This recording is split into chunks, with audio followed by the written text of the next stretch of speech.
And now we're on to 17. This one, it really is more about setting up the lore of the world, the new world that they're in. It's not really a new world. Apparently, this game has been around for a little over a year. And Leafa has been playing it since it came out. She seems to be very well versed in how to play the game. So they do a little bit of, getting to know each other. She basically says, "So what now?" And he was like, "Well, if you could take me to the nearest town, that'd be great." And she's like, "Okay, well, I can do that. I'll buy you a drink. We can go to this town over here." And he's like, "Isn't that town farther from this place called Sylvain?" And she has to explain that this is a PvP based world and people from different races are kind of encouraged to kill each other. And if you, as a Spriggan, go to the Sylvain place, you can't attack any of them, but they can kill you on the spot. He was like, "Well, I mean, if you're with me, I should be fine, right?"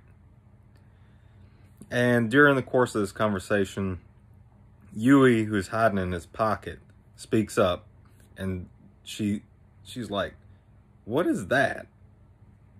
And, Yui, not really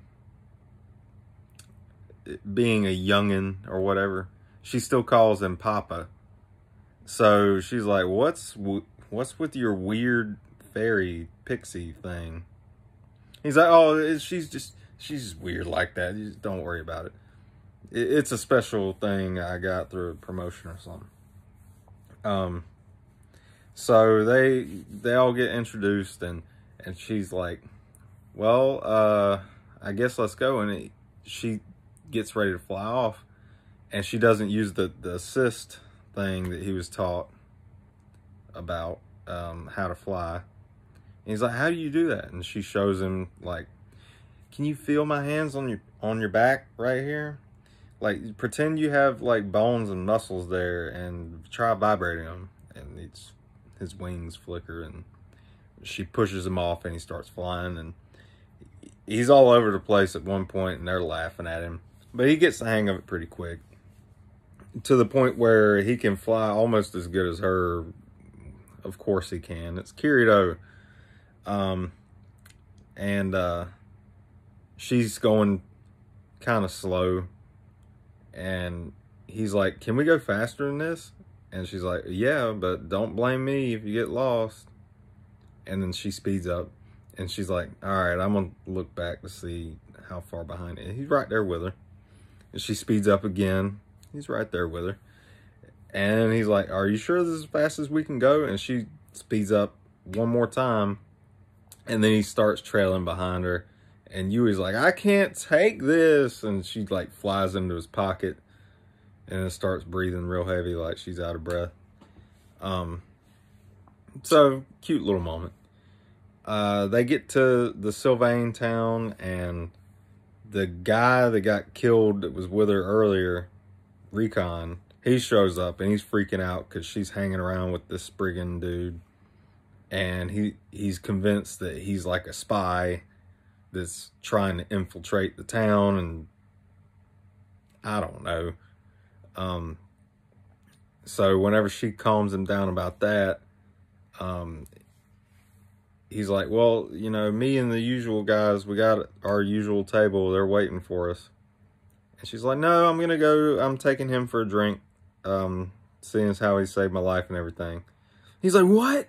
No, I'm your boyfriend." And then she like punches him. And he's like, "Oh." So they go, and she sits down, and they're drinking at the tavern. And Kirito starts asking questions about the world tree and everything. And she's like, well, why do you want to get there so bad? I mean, this is like the whole end of the game. This is the first day that you've been here. Why are you obsessed with this? And Kirito is very cryptic. He's just like, there's someone that I have to meet, and I think they're up there. And kind of just leaves it at that. And so she gets into a bit of an argument with him, and she's like, look, I'll show you the way. I'm gonna come with you. Besides, you're hopeless in this world. You're too naive, and you don't know what you're doing. I'll guide you.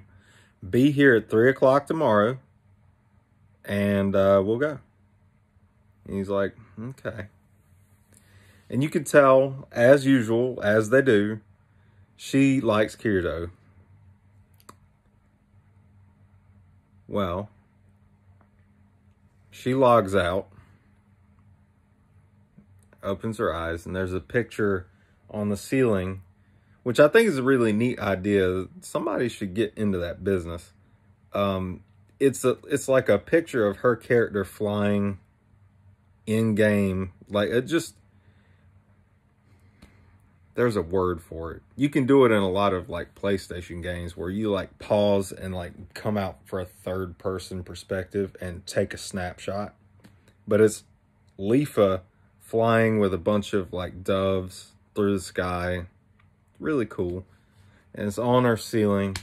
And she takes off her Amusphere, which is the replacement for the nerve gear. And it's Kirito's sister, Sugaha. She's Leafa.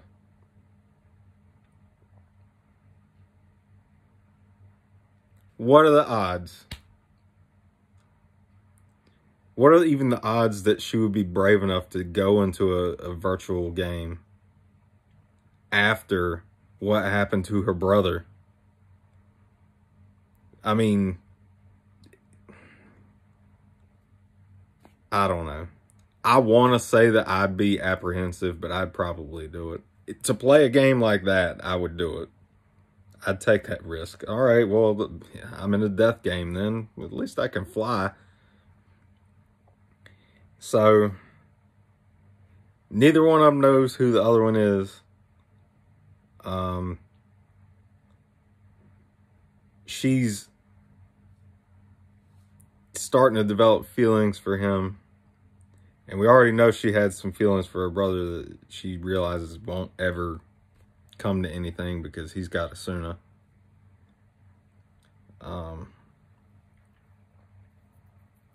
yeah, that's where that episode ends. Like I said, it's more about world building and explaining, you know, how the races are kind of at odds. And I forgot to mention this. Like the whole point of the world tree quest to get to the top, whichever race gets to the top of the tree and meets the fairy king Oberon, that whole race grants the ability to fly indefinitely. Like there's a time limit now, but you know, that's pretty cool. I mean, it kind of sucks to have to stop and rest every few minutes or whatever, but so there's a little bit tacked on the end there. And this is where it gets really cringy. And I don't mean cringy in like how it was sappy in the last one.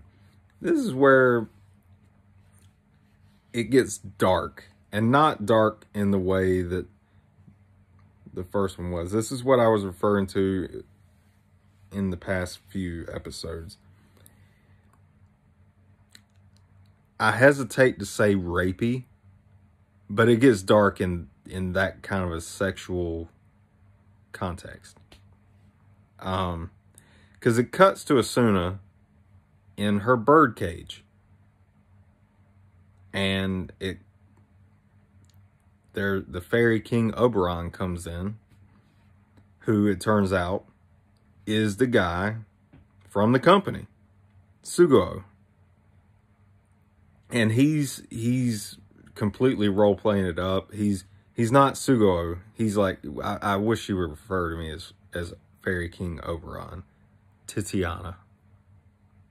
So he gave her his weird name, and he won't call her Asuna. He just keeps calling her Titiana, and she's like, would you please stop saying that creepy ass name? And he's got her dressed up in this if you need a context for it and haven't seen it,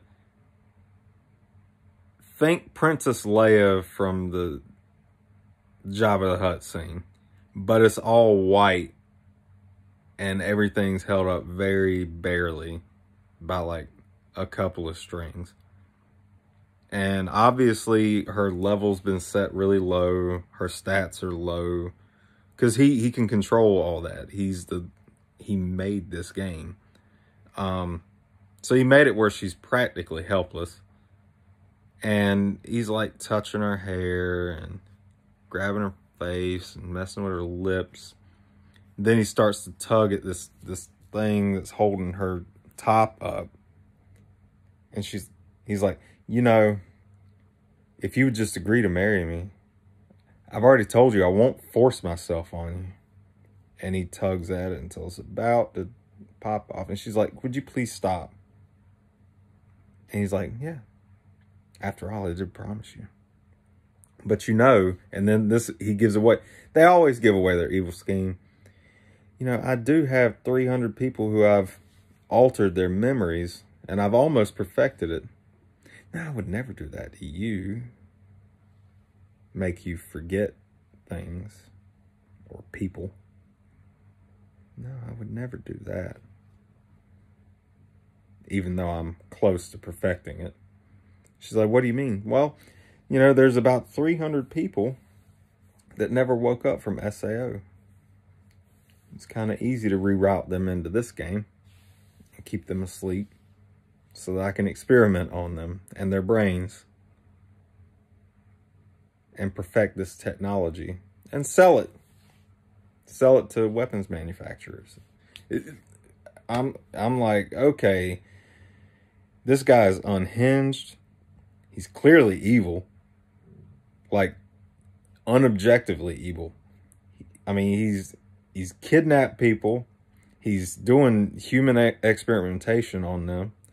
Whether they're in a coma or not, I mean, if they wake up and they're a different person because of their memories, that's inherently evil.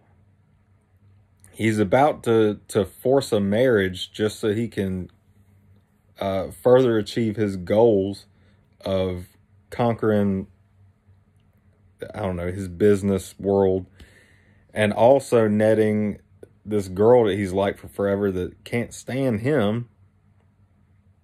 Like, just everything oozes evil about this guy. He takes pleasure in the fact that he's gonna be stealing her from her love. And then he even threatens, you know, like, you know, if you don't come around to my way of thinking, I'll just change your memory. And you won't even remember that I promised you that I wouldn't do it. You'll have always loved me. And that's it. And of course, that's scary to her. And so he leaves, and in order to leave, there's like a passcode thing. And she's staring very intently at it like, I'm gonna figure out this passcode. And he's got it blurred to her. You could kind of tell, but I don't know. So she's like, I gotta figure out what that is so I can get out of here. And that's actually where it ends. So, like I said, stakes, they're not, you know, you could die at any moment high. But they are high as far as, you know, Kirito and Asuna's relationship, her well-being, his mental well-being, you know, what's going to happen between him and his sister. Will they find out that they're each other in the game? I mean, they play under the same roof. So if they're both in the game at the same time, there's no way that either one of them could know that one of them's playing a game. For all she knows, he's never going to play a VR game again because he escaped the freaking death game. So she would never expect him to be there. So, yeah, it gets interesting. And, well, we'll get to it. All right, bye.